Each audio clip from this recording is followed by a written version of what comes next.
अस्सलाम वालेकुम दोस्तों। रहीम नाम रखना कैसा है और इसके क्या मायने हैं? रहीम रहीनम की बजाय अरबी ज़बान में रहीनम का लफ्ज़ इस्तेमाल होता है, जिसके मायने हैं रहम करने वाला। रहीनम नाम रखना दुरुस्त है,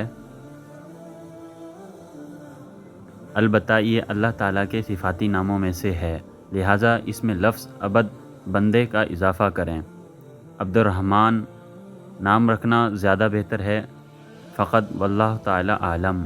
अगर आप भी किसी के नाम के बारे में मालूमाती वीडियो बनवाना चाहते हैं तो नाम कमेंट करें। अगर आपको हमारी ये वीडियो पसंद आए तो हमारे चैनल को सब्सक्राइब करें और इस वीडियो को लाइक करें ताकि हम आपके लिए ऐसी बेहतरीन वीडियोस बनाते रहें। Thanks for watching this video. मिलते हैं नेक्स्ट वीडियो में, तब तक के लिए अल्लाह हाफिज़।